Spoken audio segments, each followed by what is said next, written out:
2005 में मुंबई में rising sun pharmaceuticals नाम की दवा बनाने वाली कंपनी अचानक से बंद हो गई, क्योंकि कंपनी की फैक्ट्री में कंपनी के ओनर भावेश कपूर की अचानक रहस्यमय कारणों से मौत हो गई थी। करीब 6 महीने बाद भावेश के छोटे भाई मुकुल कपूर ने अपनी पढ़ाई पूरी करने के बाद फैक्ट्री को रिस्टार्ट किया। भावेश भाई की मौत हम सभी के लिए बहुत दुखदाई रही। उन्हीं ने अपने कठिन परिश्रम से ये कंपनी खड़ी की थी। उनकी मौत का कारण पता लगाने में पुलिस जुटी हुई है। हम भावेश भाई की विरासत को आगे बढ़ाएंगे और पूरी लगन से दोबारा काम शुरू करेंगे। उस दिन गर्मी बहुत ज्यादा थी। मुकुल जब फ्रेश होने के बाद शीशे में देखकर अपना मुंह पोंछ रहा था तो उसे शीशे में अपने पीछे दरवाजे पर एक चुड़ैल चिपकी हुई दिखाई दी, जिसकी मकड़ी की तरह 8 टांगे थीं। मुकुल ने जैसे ही पीछे मुड़कर देखा, दरवाजे पर कुछ भी नहीं था। उसने फिर शीशे में देखा, चुड़ैल अभी भी दरवाजे पर चिपकी हुई थी। चुड़ैल का सिर मुकुल की तरफ घूम गया। मुकुल डर के मारे दूसरे दरवाजे से बाहर निकल गया। मुकुल को समझ नहीं आ रहा था कि अभी जो उसने देखा वो किसी को बताए या ना बताए। उसने अपनी फैक्ट्री के वर्कर राजू को बुलाया और एक फाइल देकर कहा, राजू जरा ये फाइल ऑफिस में रखाना। राजू उसी दरवाजे से ऑफिस के अंदर गया जिसके पीछे मुकुल ने चुड़ैल चिपकी देखी थी और आराम से बाहर भी निकल आया। मुकुल समझ गया कि राजू को ऑफिस में कुछ भी नहीं दिखा है। मुकुल ने उस रात चुड़ैल की बात जब अपनी पत्नी को बताई तो उसकी पत्नी हंसने लगी। 8 पैरों वाली मकड़ी चुड़ैल, लगता है कल तुमने ड्रिंक की होगी, इसीलिए ऐसा हुआ होगा।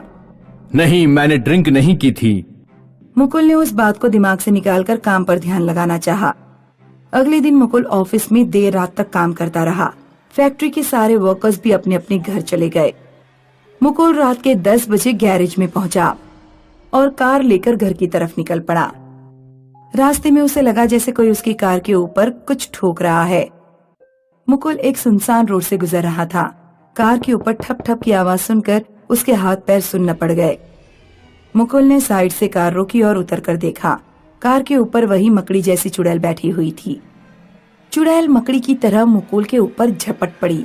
उसने अपने हाथों पैरों से मुकुल के शरीर को नोच डाला। उधर घर पर मुकुल की पत्नी इंतजार कर रही थी। वो बार बार मुकुल को फोन कर रही थी, लेकिन मुकुल फोन नहीं उठा रहा था। रात के 12 बजे मुकुल का फोन आया, लेकिन मुकुल के फोन पर कोई और बोल रहा था। मैम, आपके पति का एक्सीडेंट हो गया है, जल्दी मिशन हॉस्पिटल पहुंच जाइए। मुकुल की पत्नी जब हॉस्पिटल पहुंची तो मुकुल काफी गंभीर हालत में था। कुछ दिनों बाद जब मुकुल उठकर बैठने लायक हो गया तो उसने अपनी पत्नी को सारी बात बताई। कुछ साल पहले मेरी छोटी बहन पर भी कुछ भूत प्रेत का ऐसा ही हमला हुआ था। तब मेरे पापा ने त्रिलोकी नाम के एक तांत्रिक को बुलाया था। मैं पापा से कहकर उस तांत्रिक को ही बुलवा लेती हूँ। त्रिलोकी को बुलाया गया। तुम कह रहे हो चुड़ैल मकड़ी जैसी दिखती है? सबसे पहले तुमने उस चुड़ैल को कहाँ देखा था? मैंने उसे फैक्ट्री के ऑफिस में देखा था। त्रिलोकी मुकुल की पत्नी के साथ फैक्ट्री में पहुंचा और उसने ऑफिस सहित फैक्ट्री का एक एक कोना छाना, लेकिन उसे कुछ भी हाथ नहीं लगा। पुलिस ने भी पूरी फैक्ट्री की खोजबीन की थी। मेरे पति के बड़े भाई की मौत का उन्हें कोई सबूत नहीं मिल पाया। मुझे नहीं लगता कि फैक्ट्री के अंदर कुछ मिलने वाला है। तब तांत्रिक ने फैक्ट्री के बाहर देखना शुरू किया। फैक्ट्री के पीछे काफी झाड़ियां थी। त्रिलोकी ने देखा कि एक जगह झाड़ियों को साफ किया गया था। ऐसा लगा था कि किसी ने झाड़ियां हटाकर जमीन में कुछ गाड़ा है। तांत्रिक ने जब उस जगह की खुदाई की तो उसे कैमरे की एक टूटी फूटी रील मिली। त्रिलोकी ने उस रील को ठीक कराया और उसमें रिकॉर्ड वीडियो को देखा। तब सारी बात सामने आई। तुम्हारी फैक्ट्री में स्नेहा नाम की कोई लड़की काम करती थी? मुझे इसके बारे में नहीं पता, शायद करती हो। मैं चूंकि बेंगलुरु में रहता था तो मुझे फैक्ट्री के वर्कर्स के बारे में जानकारी नहीं है। तुम्हारे भाई भावेश ने मकड़ी से निकले केमिकल से स्नेहा नाम की लड़की पर एक्सपेरिमेंट किया था, जिसमें वो लड़की मर गई थी। उस लड़की की आत्मा अब मकड़ी जैसी चुड़ैल बन गई है। तो अब उससे छुटकारा कैसे होगा?